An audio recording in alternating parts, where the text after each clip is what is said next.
gosh, of all the things that happened today, I'm on the way to roping, and this mattress comes off the truck, hits the front right side of my vehicle, and I've got the brakes on. I'm like on a main highway, 4 lanes, and here are these two guys, and I'll show you in a second, walking down the side of the highway to go pick the mattress back up. Oh my goodness, I can't believe this.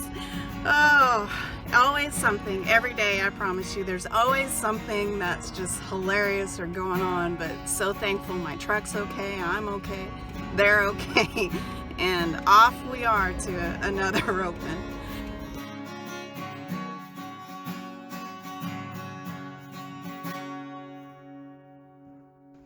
So this was back in January, and I went to the first roping without a horse, and I had to find the location and what time the event was, where do I enter, how much are the fees, and so it was good to go and see them rope and see what was going on and kind of get back in the scene. An idea of what it feels like to be on top of him. You can see his ears. I've got the cameras right over my cantle of the saddle. But we're just walking along here. You see his ears moving right and left and forward. So he's getting an idea of what am I going to ask of him? Am I going to kick him forward? Is he going to slow down? Or is he going to move fast up underneath me? We're just walking. I'm recording on top of my horse here. And one of the things I do when I'm riding is you want to pick a focal point in the arena, a pole, a tree, a barrel, and ride to it. And that helps give you a direction. It helps give him a direction, and so that you know where you're going. But when you're riding a horse, I always think you want to ride with a purpose and have him go in that direction. And that helps like a colt. Fortunately, he's trained, so he should know and he should be familiar with everything that I'm doing with him. And a lot of this is just repetition for me. You can see the reins in my hand. They're leather reins. I like the leather. I like the feel of that. They're somewhat thin, but I'm looking for probably a thicker rein to hold on to right now. I hold it under my forefingers and then bring my thumb up over the top of those reins. And there are times when I'm roping that I will fold those reins, and I'll show you a picture here, and grip them. That way I've taken up more slack in the reins, and that I can have more control of him when I'm roping off of him, that I've got that stop or can push him forward. But it's when I gather those reins up and how I hold those reins with a rope. This is a picture of my dad's hand, and you can see your pinky finger and that fourth finger, your ring finger, hold that rope.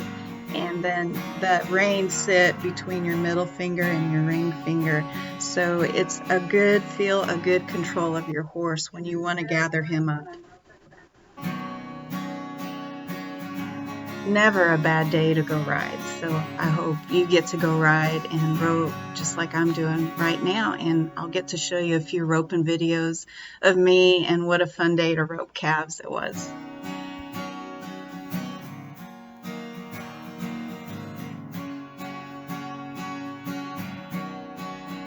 I'm getting ready to rope some calves, and one of the first things about this new horse dude is getting in the corner of the box. So usually I'll ride him into the box, turn him to the right or to face the cattle.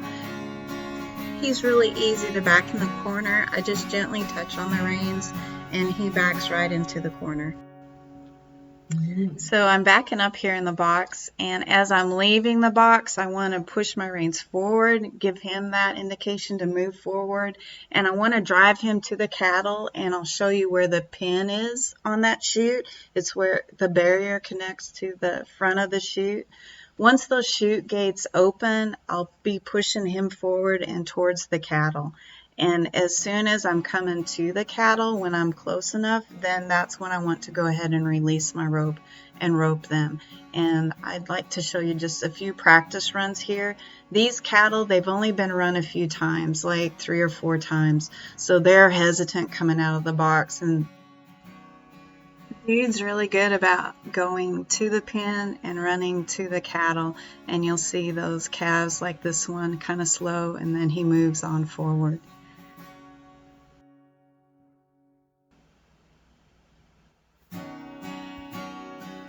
So here I'm backed up in the box again, making sure he's looking forward, making sure that calf is looking forward. And I really want to watch my cattle. He didn't come out that good, but I went ahead, was watching my calf, followed through, and you can see that 8 come back to the left side of that calf, and here's another run. So it feels really good when you're there and it's the right moment. It's a good run. This is such a great experience that I'm getting to take you along with me. I am by no means an expert. There's some amazing ropers out there where you can get more detailed information on, but I just want to take you along with me as I'm learning to rope again, head again, rope calves again, and this is just going to be so exciting. You're watching me rope steers tonight, and I wasn't on roping steers. I had a really good practice roping calves.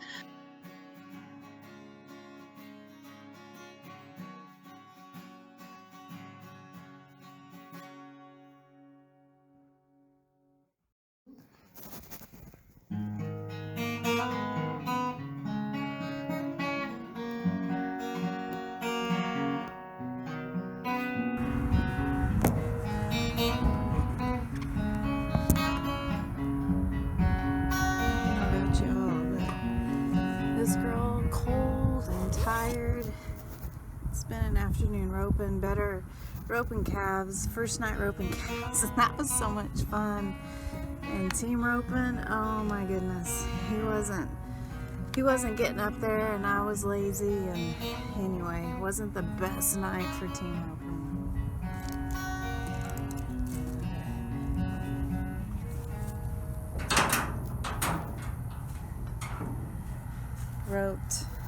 Roped one good one and then just quit on that one.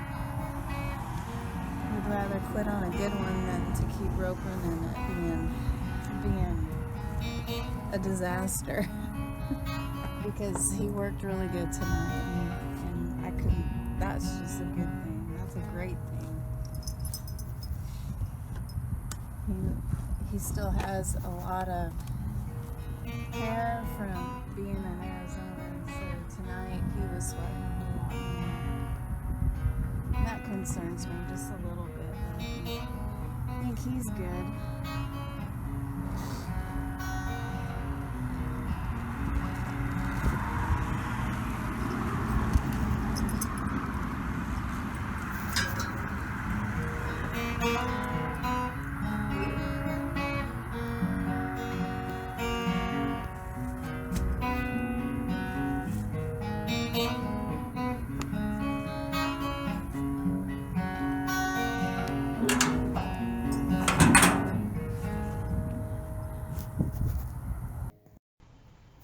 Thanks for watching Heart to Rope.